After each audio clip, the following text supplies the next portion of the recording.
আজ বানাবো বেগুন পাবদা, তাই বেগুনগুলোকে আমি 4 টুকরো করে এইভাবে কেটে নিয়েছি। আমি মাছ আগে থেকে ভেজে রেখেছিলাম। আমার মাছ ভাজা করে রেখে দিয়েছিলাম আগে থেকে। এবার ওই তেলের মধ্যে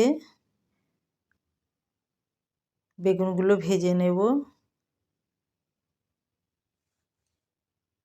সামান্য নুন দিয়েছি, হলুদ দিয়েছি, দিয়ে বেগুনগুলো ভালো করে লাল লাল করে ভেজে নেব।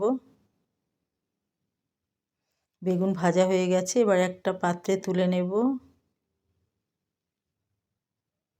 এবার ওই তেলের মধ্যে দিয়েছি কালো জিরে, দিয়েছি রসুন থেতো করে রাখা,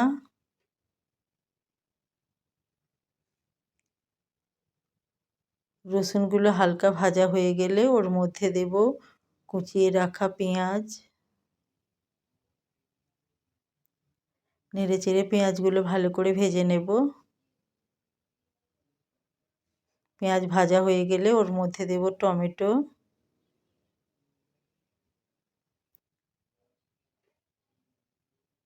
টমেটো ভালো করে ভাজা হয়ে গেলে গলে গলে এলে তার মধ্যে দেব নুন।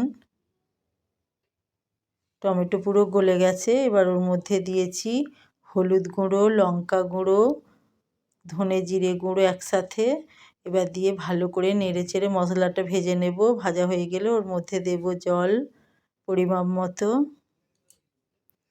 এবার কাইটা ভালো করে গ্রেভিটা সেদ্ধ হয়ে গেলে ওর মধ্যে মাছগুলো একটা একটা করে দিয়ে দেব। বেশি ফোটাবো না, মাছটা তাহলে ঘেঁটে যাবে।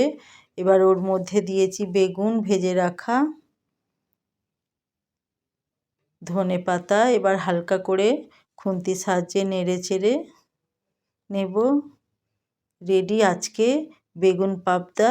এইভাবে বেগুন পাবদা খেয়ে দেখবেন, দুর্দান্ত। সব রকমভাবেই একভাবে একঘেয়েমি খাওয়ার থেকে এভাবে একদিন করে খেয়ে দেখবেন, দারুণ খেতে লাগে। দেখুন, দেখতেও যেমন সুন্দর, খেতেও সেরকম সুন্দর হয়েছে।